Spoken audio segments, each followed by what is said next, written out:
જય શ્રી કૃષ્ણ બધાને નમસ્કાર। ચાલુ કરીએ આજની વાર્તા। આપણી આજની વાત એવી છે કે સોહને તેની બહેન પૂનમના લગ્ન કરવાની ના પાડી અને લગ્નની જાણને પાછી જવાનું કહ્યું। સોહન ખૂબ જ શાંત છોકરો હતો, પરંતુ તે તેના પિતાનું અપમાન સહન કરી શકતો ન હતો। તેથી આજે મગનજીને તેના પુત્ર પર ખૂબ જ ગર્વ હતો। મગનજીનો નાનો પરિવાર હતો। તેમની પત્નીનું નામ વિનીતા હતું। તેમને 2 પુત્રો અને 1 પુત્રી હતી। મગનજી અને વિનીતાજી એ મળીને તેમના બાળકોને ખૂબ સારી રીતે ઉછેર્યા હતા। મગનજી ખાનગી નોકરી કરતા હતા, તેથી તેઓ તેમના બાળકોની સારી રીતે સંભાળ રાખવા માટે પૂરતી કમાણી કરતા હતા।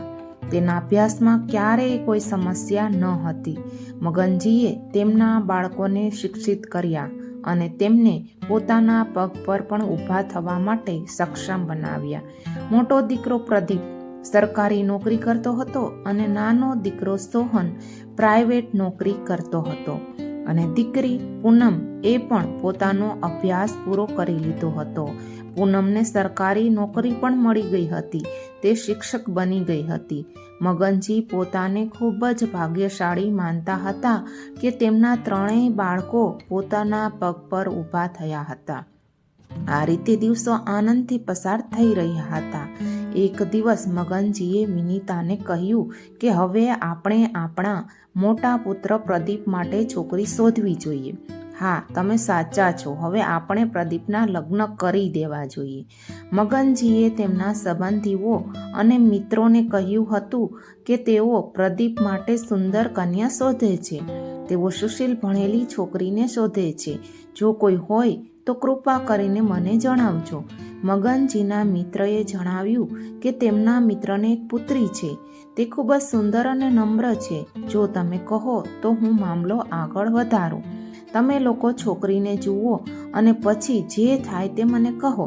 મગનજીનો આખો પરિવાર છોકરીને જોવા ગયો હતો। છોકરીનું નામ વિભા હતું।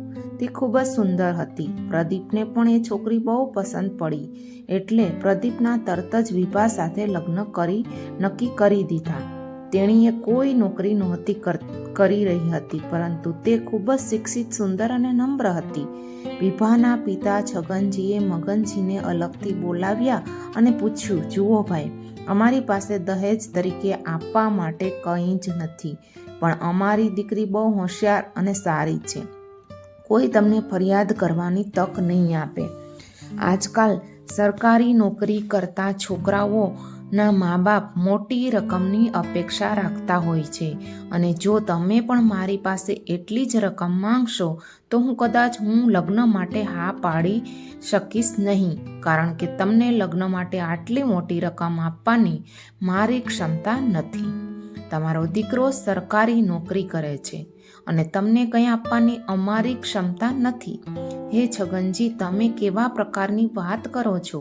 અમારા ઘરમાં પણ દીકરી છે અને હું દહેજની સખત વિરુદ્ધ છું। મારે દહેજ બિલકુલ જોઈતું નથી। તમારી દીકરી મારા ઘરે આવશે, તે મારા ઘરમાં બધા સાથે ખુશીથી રહેશે, એ જ મારે બીજું શું જોઈએ છે? બધું ભગવાને આપેલું છે। આપણાને કશાની કમી નથી। જો ઘરમાં કોઈ વહાલી વહુ આવે તો જ આપણો પરિવાર ખુશીઓથી ભરાઈ જાય। તમે હમણાં જ તમારી વિભાને વિદાય આપો અને તેને અમારા ઘરે મોકલવાની તૈયારી શરૂ કરો। અમને તમારી છોકરી ખૂબ જ ગમે છે અને અમે જલ્દી તમારા ઘરે લગ્નની જાણ લઈને આવીએ છીએ। તેમને લાગ્યું કે જેનું જીવન સફળ થઈ ગયું હોય। દીકરી માટે આટલું સારું સાસરું મળ્યા પછી મગનજી તેમના પરિવાર સાથે ઘરે પાછા ફર્યા અને લગ્નની તૈયારીઓ શરૂ થઈ। અહીં છગનજીએ પણ વિભાના લગ્નની તૈયારીઓ શરૂ કરી દીધી। તેણે વિચાર્યું કે જો તે દહેજ ન આપી શકે તો વાંધો નથી, પરંતુ લગ્નના મહેમાનોનું સ્વાગત કરવામાં કોઈ કસર છોડશે નહીં। આ રીતે લગ્નની તૈયારીમાં દિવસો વીતતા ગયા। આજે એ દિવસ આવી ગયો હતો જેની વિભા અને પ્રદીપ રાહ જોઈ રહ્યા હતા। લગ્નની જાણ ગેસ્ટ હાઉસ સુધી પહોંચી ગઈ હતી। છગનજી અને તેમનો આખો પરિવાર લગ્નની જાનનું સ્વાગત કરવા માટે ગેટ પર ઊભા હતા। લગ્નના મહેમાનોનું ખૂબ જ સુંદર સ્વાગત કરવામાં આવ્યું.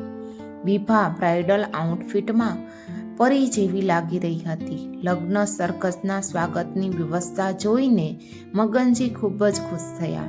તેણે છગનજીનો આભાર માન્યો અને કહ્યું કે હું હંમેશા યાદ રાખીશ કે તમે અમારા મહેમાનોનું આટલું સરસ સ્વાગત કર્યું. તમને તમારું સ્વાગત ગમ્યું, આ માટે હું તમારો ખૂબ ખૂબ આભાર વ્યક્ત કરું છું. નહીં તો આજકાલ છોકરીના પિતાએ અપમાન સહન કરવું પડે છે. છગનજી, જરાય ચિંતા ન કરો. અમારા બાળકો તેમના વડીલોનું સન્માન કેવી રીતે કરવું તે સારી રીતે જાણે છે અને તેઓ તેમના પિતાને કેવી રીતે માન આપવું તે પણ સારી રીતે જાણે છે. પ્રદીપ અને વિભાના લગ્ન ખૂબ જ ધામધૂમથી થઈ ગયા. મગનજી વિભાને વિદાય આપીને તેમના ઘરે આવ્યા. વિનીતાજી તેમની વહુને આવકારવા દરવાજે ઊભા હતા. વિભાનો ઘરમાં પ્રવેશ થયો. પુત્રવધૂને જોઈને વિનીતાજી ખૂબ જ ખુશ થઈ ગયા. વિભાએ આખું ઘર ખૂબ જ સારી રીતે સંભાળ્યું હતું. તેણીએ ક્યારેય કોઈને ફરિયાદ કરવાની તક આપી નહીં. વિભા પોતાની જાતને ખૂબ જ ભાગ્યશાળી માનતી હતી કે તેને આટલી સારી સાસરી મળી, જે તેને પોતાની દીકરીની જેમ પ્રેમ કરે છે. અને વિનીતાજી પોતાની જાતને પણ નસીબવાળી સમજતી હતી. તેમને તમામ ગુણોવાળી આટલી સારી વહુ મળી હતી. બધા ખુશીથી સાથે રહેતા હતા. એક દિવસ મગનજી અને વિનીતાજી બેઠા હતા અને ચા પી રહ્યા હતા.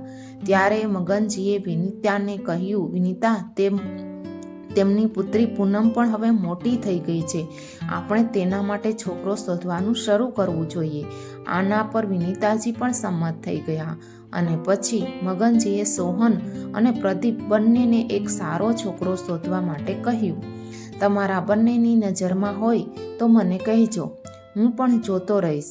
હવે ઘરના બધાએ પૂનમ માટે છોકરો શોધવાનું શરૂ કરી દીધું. એક દિવસ સોહન સાંજે ઓફિસેથી ઘરે આવે છે. ત્યારે તે તેના પિતાને કહે છે, પાપા, મારી ઓફિસમાં એક છોકરો છે. તે ખૂબ જ સરસ છોકરો છે.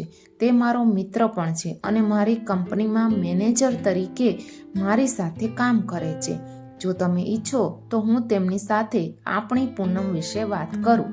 સોહને વૈભવ સાથે વાત કરી. વૈભવ, તને મારી બહેન પૂનમ કેવી લાગે છે? જો તને મારી બહેન પૂનમ ગમે છે તો અમે તારા માતા પિતા સાથે વાત કરીએ તમારા બંનેના લગ્ન વિશે. વૈભવ પૂનમને જાણતો હતો. તેણે પૂનમને 1-2 વાર જોઈ પણ હતી. તેને પણ પૂનમ ખૂબ જ પસંદ હતી.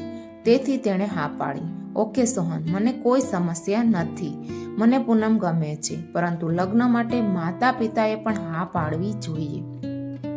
તેથી જ તમારે તેમની સાથે વાત કરવી પડશે. ઠીક છે વૈભવ, હું તમારા માતા પિતા સાથે વાત કરીશ. તેના માતા પિતાને લઈને વૈભવ તેમના ઘરે કહ્યું કે તેના મિત્ર સોહનના માતા પિતા તેને મળવા માંગે છે. એટલા માટે એ લોકો આજે ઘરે આવી રહ્યા છે. સોહન, પ્રદીપ અને મગનજી તેમના ઘરે પહોંચે છે. વૈભવના માતા પિતાએ તેમનું ખૂબ જ સ્વાગત કર્યું. ચા નાસ્તો કર્યા પછી સોહને વૈભવના પિતાને કહ્યું, અંકલજી, અમે વૈભવને સારી રીતે ઓળખીએ છીએ, એટલે જ અમે અમારી બહેનનો સંબંધ વૈભવ સાથે કરવા માંગીએ છીએ. જો તમને કોઈ વાંધો ના હોય તો શું તમે તેમના લગ્ન માટે સંમત છો? વૈભવના પિતા રમેશજીએ કહ્યું, જુઓ, જો વૈભવને છોકરી ગમતી હોય તો અમને લગ્ન સામે કોઈ જ વાંધો નથી. છેવટે તો વૈભવને જ તેની સાથે જીવનભર રહેવાનું છે, તો પછી અમારે કોઈ સમસ્યા નથી. રમેશજીએ પુત્રને પૂછ્યું, વૈભવ, તને પૂનમ ગમે છે? શું તું તેની સાથે લગ્ન કરવા માંગે છે? વૈભવે તરત જ લગ્ન માટે હા પાડી. મગનજીએ કાદંબરીજીને કહ્યું કે બાળકોએ લગ્ન માટે હા પાડી દીધી છે. હવે હું ઈચ્છું છું કે આપણે એકબીજા સાથે વાતચીત કરી લઈએ. રમેશજીએ કહ્યું, તમે આ કઈ બાબત માટે વાત કરવા માંગો છો? મગનજીએ કહ્યું, મારે વ્યવહારની વાત કરવી છે, જેથી પાછળથી કોઈ સમસ્યા ન થાય. તમે મગનજી શું વાત કરો છો? વ્યવહારની શું વાત કરી? અત્યારે તો મોં મીઠું કરીએ. છેવટે આપણા બાળકોએ લગ્ન માટે હા પાડી છે અને તેથી આપણે ઉજવણી કરવી જોઈએ. જેવા લેવા દેવાની વાત હવે પછી થશે. વાસ્તવમાં રમેશજીએ ફક્ત મગનજી સાથે વ્યવહારની ચર્ચા કરવા માંગતા હતા. તેથી તેમણે બાળકોની સામે તે ચર્ચા કરવાનું ટાળ્યું. તેણે મનમાં વિચાર્યું કે અત્યારે તો લગ્ન નક્કી છે, આ પૂરતું છે. હું પછીથી વ્યવહાર જાતે સંભાળીશ. સોહન અને મગનજીએ માત્ર શાંત સ્વભાવનો છોકરો જ જોઈતો હતો, પરંતુ તે હજુ પણ તેના માતા પિતાના વર્તનથી સંપૂર્ણપણે અજાણ હતા. વૈભવના માતા પિતા ખૂબ જ લોભી હતા. તેણે વિચાર્યું હતું કે તેના પુત્ર વૈભવને સારી પોસ્ટ પર નોકરી છે, તેથી તે મોટી રકમ વસૂલ કરશે. રમેશજી મનમાં ખૂબ જ ખુશ થઈ રહ્યા હતા કે તેમને એક સારો પરિવાર મળ્યો છે. છોકરીનો પરિવાર સારી રીતે મૂર્ખો બનશે અને તેમની દીકરી પણ સરકારી નોકરી કરે જ છે, તો આપણે દહેજ તરીકે સારી રકમ લઈશું. આ રીતે વૈભવ અને પૂનમના લગ્ન નક્કી થાય છે અને તેઓ તેમના ઘરે આવે છે. બધા કારમાં બેઠા પછી મગનજીએ વિભાને કહ્યું, વિભા, બધા માટે ચા બનાવી દે અને ચા પીતી વખતે મારે તારી સાથે પણ વાત કરવી છે. વિભા બધા માટે ચા બનાવે છે. બધા બેસીને ચા પીવે છે. ત્યારે મગનજીએ કહ્યું કે અમે પૂનમના લગ્ન નક્કી કર્યા છે. છોકરો ખૂબ જ સરસ છે અને સોહનનો મિત્ર પણ છે અને તેના ઉપર તે સોહનની કંપનીમાં મેનેજર પણ છે. સોહનના આ છોકરાને સારી રીતે ઓળખે છે. છોકરો ખૂબ જ સરળ અને શાંત સ્વભાવનો છે. આ સાંભળીને બધા ખુશ થઈ જાય છે. પૂનમ તેના લગ્ન વિશે સાંભળીને શરમ અનુભવે છે. પૂનમને શરમાતી જોઈને તેની ભાભી વિભા તેની ભાભી નણંદરાણીને ચીડવતા કહે છે કે તેના સાસરે જવાની તૈયારી શરૂ કરે. હવે અમે તને તારા સાસરીના ઘરે મોકલીએ છીએ. પૂનમ ઊભી થઈ અને ત્યાંથી નીકળી ગઈ. પછી વિનીતાજીએ મગનજીને પૂછ્યું કે તમે છોકરાના માતા પિતા સાથે વ્યવહાર વિશે વાત કરી કે નહીં? આ બાબતે વિભાએ પણ કહ્યું કે પપ્પાજી, તમે વ્યવહાર વિશે અગાઉથી જ વાત કરો તો સારું રહેશે, પછી લગ્નના દિવસે કોઈ સમસ્યા ઊભી ના થાય. ના ના વિભા, બહુ તેનો પરિવાર ઘણો સારો છે. અમને નથી લાગતું કે તેઓ દહેજ લેશે, કારણ કે તેમનો દીકરો વૈભવ સારું કમાય છે, તો તેમને દહેજની શી જરૂર હશે? અને પછી આપણી પૂનમ પણ નોકરી કરે છે, તે સારી એવી કમાણી પણ કરે છે. ઠીક છે પપ્પાજી, તમે લોકો બહુ સીધા સાધા છો, એટલે જ બધું સીધું જુઓ છો, પણ દરેક જણ તમારા જેવા સરળ સીધા હોતા નથી પપ્પાજી. તેથી તમે તેમની સાથે દહેજ વિશે ખુલીને વાત કરી હોત તો સારું હોત. એક દિવસ રમેશજીએ મગનજીને બોલાવીને મળવાનું કહ્યું. જુઓ મગનજી, તમારી સાથે સોહનને ન લાવતા, તમે એકલા જ આવજો. એવી કેટલીક વસ્તુઓ છે જે હું ઈચ્છું છું કે આપણે પુખ્ત વયના લોકો આપણી વચ્ચે કરીએ. તેમાં બાળકોને સામેલ ન કરવા જોઈએ. મગનજીએ હા પાડી અને તેઓ તેમને મળવા એક હોટલ પહોંચ્યા. જુઓ મગનજી, તમે સારી રીતે જાણો છો કે મારો પુત્ર મોટા હોદ્દા પર નોકરી કરે છે અને તમારી પુત્રી પણ શિક્ષક છે. તેથી મને વધુ કંઈ જોઈતું નથી, પણ કાર અને રોકડના 10 લાખ તમારે આટલું તો કરવું જ પડશે. આ હું તમારી પાસેથી બહુ ઓછું કહું છું. બાકી તો મેં વિચાર્યું હતું કે 25 લાખ હું સરળતાથી લઈશ જ્યારે હું મારા પુત્રના લગ્ન કરીશ. છેવટે અમે તેનો આટલો ઉછેર કર્યો છે અને તેના શિક્ષણ પાછળ આટલા પૈસા પણ ખર્ચ્યા છે, તેથી દહેજ લેવું એક સ્વાભાવિક વાત છે.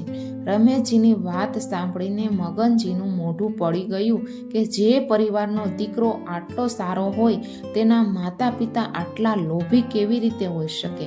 જુઓ રમેશજી, અમારી પાસે એટલું નથી કે હું તમને આપી શકું, પણ હા, હું મારાથી બને તેટલો પ્રયત્ન ચોક્કસ કરીશ. મગનજી, તમારા 3 બાળકો કમાય છે, છતાં તમે દહેજ આપવામાં આનાકાની કરો છો. જુઓ ભાઈ, હું આટલું દહેજ આપી શકીશ નહીં. મેં મારા પુત્રના લગ્ન પણ કરાવ્યા. મેં તેમની પાસેથી પણ કોઈ દહેજ લીધું નથી અને હું મારી દીકરીના લગ્ન એવા પરિવાર સાથે કરવા માંગતો હતો જે તેને દહેજ વગર સ્વીકારે, કારણ કે મારી પુત્રી તમામ ગુણોથી સંપૂર્ણ છે. મારી દીકરી તમને ક્યારેય ફરિયાદ કરવાનો મોકો નહીં આપે. અને ભાઈ, બાળકો કમાય છે, પરંતુ હું તેમની પાસેથી પૈસા સ્વીકારી શકતો નથી. તેઓ જે કરી શકશે તે તેઓ જાતે કરશે અને હું જે કરી શકીશ તે હું પોતે કરીશ. એક કાર ઠીક છે, પણ 10 લાખ રોકડમાં થઈ શકશે નહીં. કૃપા કરીને મને માફ કરો ભાઈ. જો શક્ય હોત તો મેં ખુશીથી કર્યું હોત. રમેશજી ખૂબ જ ચતુર વ્યક્તિ હતા.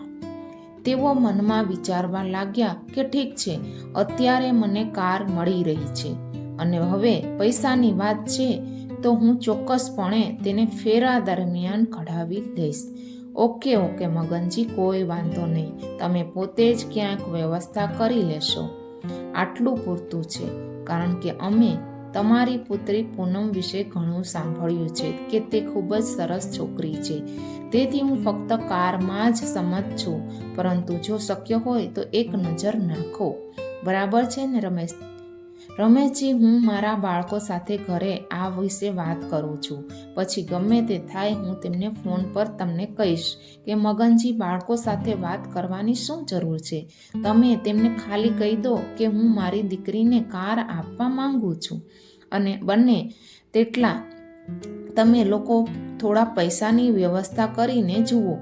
મગનજી, આ મામલો ફક્ત તમારી અને મારી વચ્ચે જ રહેવો જોઈએ. આપણા બાળકોને ખબર ન હોવી જોઈએ કે મેં તમને આ બધું આપવાનું કહ્યું છે. રમેશજી, આ કેવી રીતે બની શકે? આપણે બાળકોને કહેવું પડશે. તમે બાળકોને કહ્યા વિના બધું કેવી રીતે કરશો?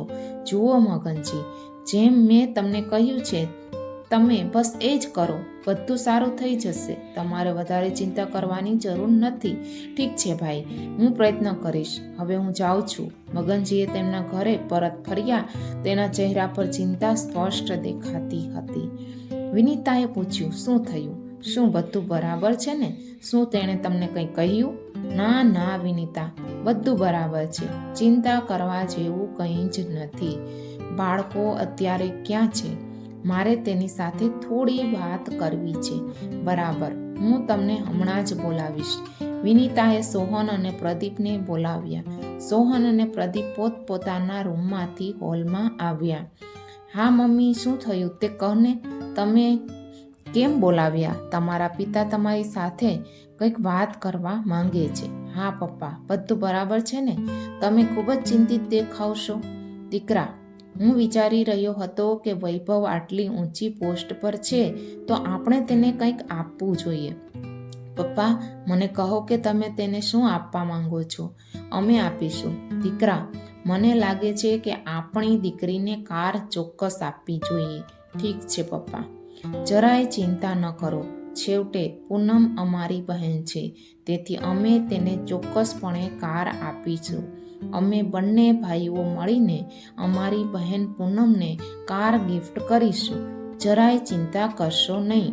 અને હા પપ્પા, અમે બંને ભાઈઓએ પોતે જ વિચાર્યું કે પૂનમને કંઈક ભેટમાં આપવું જોઈએ, તેથી અમે તેને કાર આપીશું. મગનજીની ચિંતા થોડી ઓછી થઈ. આજે તેને તેના ઉછેર પર ખૂબ જ ગર્વ હતો. લગ્નની તારીખ નક્કી થઈ ગઈ અને બધી વાટાઘાટો થઈ ગઈ. લગ્નની તૈયારીઓ પૂરજોશમાં શરૂ થઈ ગઈ હતી અને આજે એ દિવસ આવી ગયો હતો જેની સૌ રાહ જોઈ રહ્યા હતા. પૂનમ તૈયાર થઈને ઘરે આવી ગઈ હતી. તેણીને દુલ્હનના પોશાકમાં જોઈને મગનજી અને વિનીતાજીની આંખોમાં આંસુ આવી ગયા અને સોહને તેની બહેનને ગળે લગાડી. બ્રાઇડલ આઉટફિટમાં પૂનમ કોઈ પરી જેવી લાગી રહી હતી. બધા ગેસ્ટ હાઉસમાં પહોંચે છે. લગ્નના મહેમાનો આવવાનો સમય થઈ ગયો હતો. મગનજી અને તેમનો આખો પરિવાર લગ્નની જાનનું સ્વાગત કરવા ગેટ પર ઊભા હતા. મગનજી અને તેમના પરિવારે લગ્નના મહેમાનોનું ખૂબ જ સારી રીતે સ્વાગત કર્યું હતું. ધીમે ધીમે લગ્નની વિધિઓ શરૂ થઈ ગઈ હતી અને હવે વરમાલાનો સમય આવી ગયો હતો. વરમાલાનો કાર્યક્રમ ખૂબ જ સરસ રીતે સંપન્ન પણ થયો. બંને પરિવારોએ સાથે ડિનર કર્યું અને પછી આગળની વિધિ શરૂ થઈ. બીજી તરફ લગ્નની વિધિઓ શરૂ થઈ ગઈ હતી. અહીં રમેશજીએ મગનજીને બોલાવ્યા અને તેમને ફરીથી કહ્યું કે મગનજી, તમે કાર કરી છે પણ 10 લાખ તમે હજી પણ આપ્યા નથી. તે ક્યાં છે? માફ કરશો રમેશજી, 10 લાખની વ્યવસ્થા થઈ શકી નથી. જો અમને કાર પરવડે એટલું કર્યું. મગનજી, કેવા પ્રકારની વાત કરી રહ્યા છો?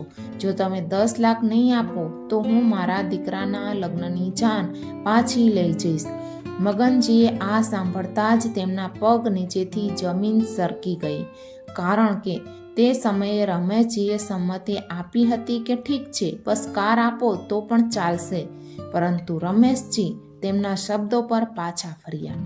રમેશજી, જુઓ, મેં મારા બાળકોને હજુ સુધી કશું જ કહ્યું નથી. તેણે પોતાની બહેનને દિલથી કાર ગિફ્ટ કરી છે. જો તેમને ખબર પડે કે તમે કાર માંગી છે અને 10 લાખ રૂપિયા પણ માંગ્યા છે તો અમારા બાળકોને ખૂબ જ ખરાબ લાગશે અને મને ખબર નથી કે બાળકો શું કરશે. તેથી મારાથી જેટલું થઈ શક્યું તે મેં કર્યું. રમેશજી મગનજીનો એક શબ્દ પણ સાંભળવા તૈયાર ન હતા. તે તેના 10 લાખ પર અડગ જ રહ્યા. ઠીક છે મગનજી, જો તમે 10 લાખની વ્યવસ્થા કરી શકતા ન હોવાથી હું મારા દીકરાના લગ્નની જાન પાછી લઈ જઈ રહ્યો છું અને તમે તમારી દીકરીને તમારા ઘરે રાખો.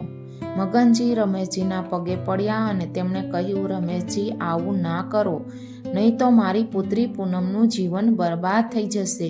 હું ક્યાંય મારો ચહેરો દેખાડી શકીશ નહીં. રમેશજી મગનજીના આંસુ સામે જોતા પણ ન હતા, કારણ કે તેઓ ખૂબ જ લોભી વ્યક્તિ હતા. આ બધું સોહને પાછળથી બધું સાંભળ્યું. સોહન માની જ ન શક્યો કે તેના પિતાએ તેનાથી આટલી મોટી વાત છુપાવી છે. સોહન ત્યાંથી નીકળી ગયો અને આ બધી વાત તેની બહેન પૂનમ અને ભાઈ પ્રદીપને કહી. પૂનમની આંખમાંથી આંસુ વહી રહ્યા હતા કે આજે તેના કારણે તેના પિતાનું માથું ઝૂકી ગયું હતું, જે પિતાએ ક્યારેય કોઈની આગળ માથું નમાવ્યું નહોતું. તે આજે દીકરી માટે માથું ઝુકાવી દે છે. આ બધી વાતો સાંભળીને મગનજીના ત્રણેય બાળકોએ એકબીજાની વચ્ચે નિર્ણય લીધો. ફેરા શરૂ થવાના હતા. બધા લોકોને મંડપ પાસે બોલાવ્યા. મગનજી અને રમેશજી પણ મંડપ પાસે આવ્યા હતા. સોહને કહ્યું, હું મારી બહેન સાથે આ ઘરમાં લગ્ન કરવા નથી માંગતો. મેં વિચાર્યું કે જો વૈભવ આટલો સારો છોકરો છે તો તેના માતા પિતા પણ ઘણા સારા હોવા જોઈએ. વૈભવ તેના પિતા વિશે આ સત્ય જાણતો ન હતો. પૂનમે તેના પિતાને પણ કહ્યું, પાપા, હું તમારું સન્માન દાવ પર લગાવીને ક્યારેય ખુશ નહીં થઈ શકો. અને તેમણે કેવી રીતે વિચાર્યું કે તે લોકો આપણી સાથે દહેજ માટે મારા લગ્ન તોડવાની વાત કરે છે. કાલે દહેજ લઈને મને મારી નાખશે તો શું તમે જીવી શકશો? પૂનમની વાત સાંભળીને મગનજી આશ્ચર્યચકિત થઈ ગયા અને મનમાં વિચારવા લાગ્યા કે મેં અમારા બાળકોને તેમના તમામ નિર્ણયો લેવા સક્ષમ બનાવ્યા છે, તો પછી મેં આ વાત તેમનાથી કેવી રીતે છુપાવી? મેં મારા બાળકોથી દહેજની વાત છુપાવીને ઘણું ખોટું કર્યું છે. ત્યારે સોહને કહ્યું, હું બધું સહન કરી શકું છું, પરંતુ તે તેના પરિવાર અને તેના પિતાનું અપમાન ક્યારેય સહન કરી શકતો નથી. અને જ્યાં સુધી લગ્ન તોડવાની વાત છે તો હું જાતે જ આ લગ્ન તોડું છું. હું મારી બહેન સાથે એવા ઘરમાં ક્યારેય લગ્ન નહીં કરું જ્યાં સંસ્કાર જેવી કોઈ વસ્તુ નથી. તે ઘર દહેજ માટે લોભી લોકોથી ભરાયેલું છે. આજે વૈભવ તેના પિતાના કાર્યોથી માથું નમાવીને ઊભો હતો. શું બોલવું તે સમજાતું નહોતું. વૈભવ સોહનની માફી માંગે છે. સોહન, બની શકે તો મને માફ કરી દે, પણ આ લગ્ન ન તોડ. હું પૂનમને પસંદ કરું છું અને હું વચન આપું છું કે હું ક્યારેય પૂનમને કોઈ કમી નહીં થવા દઉં. મારા પિતાએ જે પણ કર્યું છે તે માટે હું તમારી પાસે માફી માંગુ છું. રમેશજીએ મગનજીની માફી પણ માંગી હતી. મગનજીએ મને માફ કરો વૈભવ અને પૂનમના લગ્ન ખૂબ જ ધામધૂમથી સંપન્ન થયા. ઘણા અવરોધો હોવા છતાં આજે મગનજીને તેમના બાળકો પર ખૂબ જ ગર્વ હતો. સોહને તેના પિતાનું માન ઓછું થવા દીધું ન હતું. મને આશા છે કે તમને અમારી વાર્તા પસંદ આવી હશે. પસંદ આવી હોય તો શેર અને સબસ્ક્રાઈબ જરૂર કરજો.